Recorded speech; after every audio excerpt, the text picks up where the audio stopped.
के कति टार्गेट हो बुझिसकेपछि अनि त्यसपछि हामी बोर्डमा अध्ययन गर्नु र बोर्डमा अध्ययन गरे पश्चात हामी जस्ट हामी आर्मी हेड क्वार्टरभित्र तपाईँको के छ भने स्यान्ड मोडल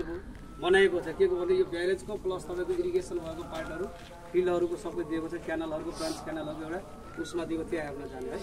ल यो ब्यारेज तपाईँको 2035 सालबाट स्टार्ट भएछ बन्नलाई यो ब्यारेज हेडोक्स ब्यारेज बागमतीको र फाइनली 2050 मा रेडी भएको ब्यारेज जसको टार्गेट भनेको 1,22,000 हेक्टरमा इरिगेसन दिनेले टार्गेट बोकेको र 1,22,000 हेक्टर मध्ये अहिले वर्तमानमा तपाईँको 45,600 हेक्टर मात्रै इरिगेसन दिइरहेको छ ब्यारेजले र यसले तपाईँको 5वटा जिल्लालाई इरिगेसन दिने एउटा लक्ष्य बोकेको हो जुन तपाईँको जनकपुर अञ्चलको 3वटा जिल्ला पर्छ सर्लाही महोत्तरी र धनुषा जिल्ला पर्छ भने नरायणी अञ्चलको 2वटा जिल्ला पर्छ जुन तपाईँको रौथर र बारा जिल्ला यानि कि 5वटा जिल्ला मध्ये अहिले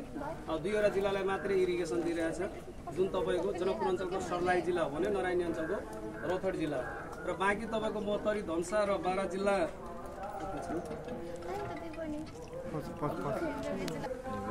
बाँकी तपाईँको 3वटा जिल्ला महोत्तरी धनुषा र बारा जिल्ला जुन छ त्यो 3वटा जिल्लालाई तपाईँको सुनकोशी मरिन डाइभर्सन तपाईँहरू कतै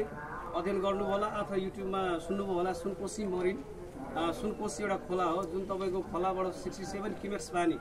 मरिन खोलामा डाइभर्ट गर्छ र मरिन खोला डाइरेक्ट तपाईँको बागमती रिभर बागमती खोलामा कनेक्ट छ त्यो र त्यहाँबाट तपाईँको 67 क्युमेक्स पानी यो बागमती खोलामा हाल्नेवाला छ तर हालिसकेको छैन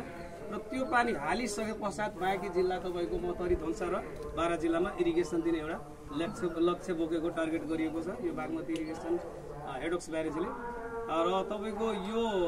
अहिले 2वटा जिल्लालाई सिँचाइ भइरहेछ र यो तपाईँको चाइना देशको ह्यानान कम्पनीले नेपाल सरकारसँग ठेका प्रक्रियामा बनाएको यो ब्यारेज हो र यसको डिजाइन तपाईँको क्यानाडाको इन्जिनियरले डिजाइन दिएको छ स्केच गरिएको छ ब्यारेजको र यो बागमती खोला भनेको तपाईँहरूले पक्कै बुझिसक्नु होला जुन तपाईँको शिवपुरी बागद्वार हुँदै तपाईँको पशुपति हुँदै बगेर आएको बागमती हो र यसमा थुप्रै नदीहरू कनेक्ट भएको त्यसैको मोडल र यो ब्यारेजको मोडल र इरिगेसन भएको पार्टहरूलाई तपाईँको स्यान्ड मोडल एउटा भन्छ त्यो स्यान्ड मोडलले तपाईँको देखाएको छ त्यो हेर्न जाने हो अब हामी सरस्वती बोर्डमा अब अध्ययन गर्नुपर्छ हामीले यहाँ एबिसी पोइन्टमा दिएको छ जुन तपाईँको टोटल तपाईँको ब्यारेजकै कुरो दिएको हो यतिखेर हामी ब्यारेजमा छौँ गएर ब्यारेज पक्कै तपाईँहरू अध्ययन गरेर आउनुभएको छ र ब्यारेजको अब हेर्दाखेरि डिजाइन डिस्चार्ज जुन दिएको छ त्यसमा जुन बनाएको छ 88,000 को लागि तपाईँको गरिएको छ डिजाइन गरिएको 8,000 क्युमेक्सको लागि डिजाइन गरिएको हो यो र 8,000 भन्दा यदि बढी पानी आयो फ्लड आयो भने तपाईँको बाइपास च्यानल एउटा बनाएको छ जुन तपाईँको 2500 ओन्ली तपाईँको पानी डाइभर्ट गरेर ब्यारेजको सेफ्टीको लागि यो पार्ट बनाएको जसलाई बाइपास च्यानल भनिन्छ र अर्को उसमा भन्यो भने तपाईँले एसपिले पनि भन्न सक्नुहुन्छ बढी पानी आयो भने माथिबाट फ्लो भएर तपाईँको जाने हो तर यहाँ हामीले बाइपास च्यानल भनेर भन्छौँ र त्यसको क्यापेसिटी हामी 2500 क्युमेक्स हेर्न सक्छौँ र टोटल क्षमता यो ब्यारेजको 10,500 क्युमेक्सको लागि र त्योभन्दा यदि धेरै आयो भने त्यसको विकल्प केही पनि छैन ब्यारेजको हैन जसरी तपाईँको 2050 साल साउन महिनाको 5 गते एउटा फ्लड आउँदाखेरि तपाईँको 12 देखि 15,000 क्युसेकको फ्लड आएको त्यतिखेर क्षति ठुलो अपनाउनु परेछ सर्लाही डिस्ट्रिक्ट प्लस तपाईँको रौथर जिल्ला लगायत तपाईँको जुन बेलामा चाइना देशको ह्यानान कम्पनीको सँग जुन काम गरिरहेको इन्जिनियरहरू त्यो 7 जना चाइनिजले पनि बगाएको त्यतिखेरको मापन गर्दाखेरि 12 देखि 15,000 क्युसेकको फ्लड आएको थियो तर हाम्रो यहाँ कति छ त 10,500 तर 50 सालदेखि अहिले हालसम्म हामीले त्यो बागमती खोलाको फ्लडको लेभलहरू हेर्दाखेरि तपाईँको यो 8,000 भन्दा हालसम्म तपाईँको डाउन लेभलमै गइरहेको छ तर 50 सालको रिजनहरूकै थियो र भर्खरै तपाईँको भनौँ न 81 असोज 12 गते फ्लड आउँदाखेरि 6,000 क्युमेक्सको पानी गएको थियो जुन तपाईँको 31 वर्षपछि कुलेखानीको डोर ओपन 2टा गर्दाखेरि तपाईँको त्यति फ्लड आयो है अब यसको हामीले लेन्थको कुरा गर्दाखेरि 403 मिनटको लेन्थ हामी हेर्न सक्छौँ ब्यारेजको ड्युटी र डेल्टा तपाईँहरू फिल्डतिरको अध्ययन गर्नु होला तर यहाँ ड्युटी खास गरी तपाईँको एचआर हेड रेगुलेटरतिरको दिएको जुन मेन क्यानलको दिएको जसको तपाईँको 1 क्युमेक्समा 1000 लिटरभन्दा अधिक बढी पानी फाल्ने गर्छ र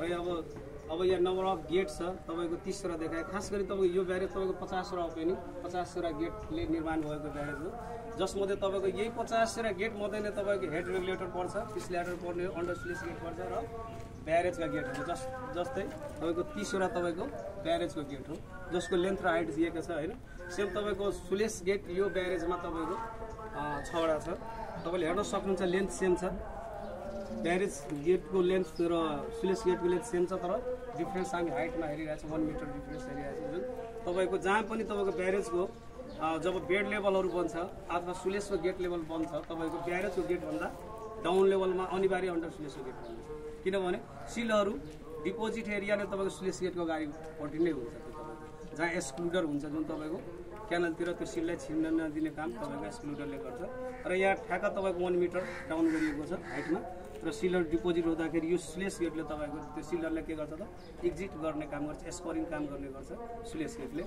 त्यो हाइट कम भएको के अरे बडी 1 मिटर डाउन भएको कारणले पकेट एरिया सुलेस गेटको अगाडिपट्टि हुन्छ सिलको यहाँ फिसलेडर गेट पनि यो ग्यारेजमा तपाईँको दुईवटा छ पारिपट्टि एउटा छ